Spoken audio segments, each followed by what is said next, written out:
کچھ offer questions پہلے موجود ہیں، وہ لے لیتے ہیں۔ کسی نے پوچھا ہے کہ کتے کے ذریعے شکار کرنے کی کیا شرعی حیثیت ہوتی ہے؟ جیسے بعض لوگ کتوں کے ذریعے خرگوش وغیرہ پکڑتے ہیں یا ہرن وغیرہ پکڑتے ہیں۔ دیکھیں اس کے یہ شرعاً جائز ہے، لیکن اس کے لیے چند شرائط ہوتی ہیں۔ پہلی بات تو یہ کہ وہ کتا معلم ہو۔ معلم کا مطلب اس کو سکھایا گیا ہو، تربیت یافتہ ہو۔ اور دوسری اس کی شرط یہ ہے کہ جب اس کو چھوڑا جائے تو بسم اللہ الرحمن الرحیم پڑھ کر بسم اللہ اکبر کہہ کر چھوڑ دیا جائے۔ تیسری شرط یہ ہے کہ وہ کتا سیدھا شکار کی طرف جائے، کہیں دائیں بائیں نہ جائے کہ پہلے کہیں اور چلا گیا پھر شکار کی طرف جا رہا ہے تو وہ غلط ہوگا۔ سیدھا شکار کی طرف جائے۔ پھر چوتھا یہ کہ جب وہ شکار کو پکڑے تو اس میں سے کچھ کھائے نہیں، کہ اگر وہ کھائے گا تو اس کا مطلب ہے وہ غیر تربیت یافتہ ہے اور وہ شکار حلال نہیں ہوگا۔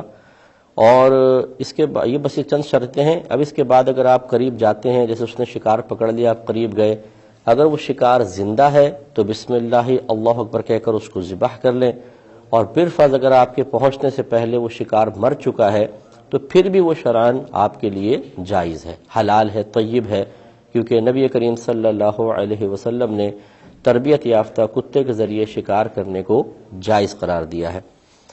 ایک کویسچن یہ ہوا کہ یہ جو مطلقاً شکار ہوتا ہے، مچھلی کا شکار کر لیا یا مرغابی وغیرہ مارتے ہیں، ان چیزوں کے شکار کی کیا شرعی حیثیت ہے؟ دیکھیں اس میں ہمارا مذہب اسلام شوقیہ شکار کو تو منع کرتا ہے کہ بغیر کسی ضرورت کے ہم شکار کریں، کیونکہ جانوروں کے بھی آپس میں جذباتی تعلقات ہوتے ہیں، میل فیمیل ہوتے ہیں۔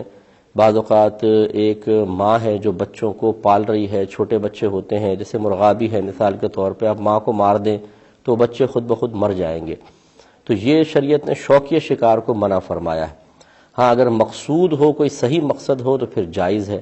صحیح مقاصد کئی ہو سکتے ہیں، مثال کے طور پہ آپ کھانے پینے کے لیے شکار کر رہے ہیں، اور وہ بھی اس صورت میں کہ جب مطلب واقعی کھانا پینا ہی مقصود ہو۔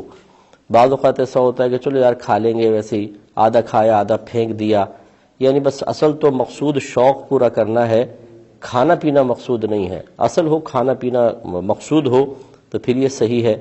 اسی طریقے سے کسی کو ہدیۃً دینا ہے، یا آپ نے پکڑا اس کو بیچنا مقصود ہے۔ اسی طرح بعض جانور ایسے ہوتے ہیں کہ اگر ان کے شکار کی پرمیشن ہو اور ان کی کھال مفید ہوتی ہے تو کھال کے حصول کے لیے۔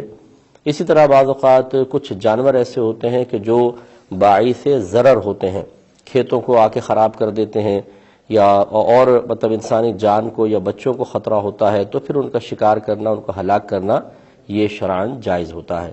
تو گویا کہ کسی جائز مقصد کے لیے شکار کرنے کی بالکل اجازت ہے۔ میں نے آپ کو پچھلے پروگرام میں بھی ایک آیت عرض کی تھی کہ هو الذی خلق لکم ما فی الارض جمیعا۔ اللہ تعالیٰ ارشاد فرماتا ہے کہ اللہ تعالیٰ وہ ذات ہے جس نے دنیا میں جو کچھ ہے، زمین میں جو کچھ ہے، سب کا سب تمہارے نفع کے لیے پیدا کیا ہے، تو لہٰذا اس شکار کے ذریعے بھی نفع حاصل کر سکتے ہیں، لیکن مقصود صحیح ہونا چاہیے، تاکہ بغیر کسی وجہ کے کسی مخلوق کو ہلاک کرنا یا اسے ضرر پہنچانا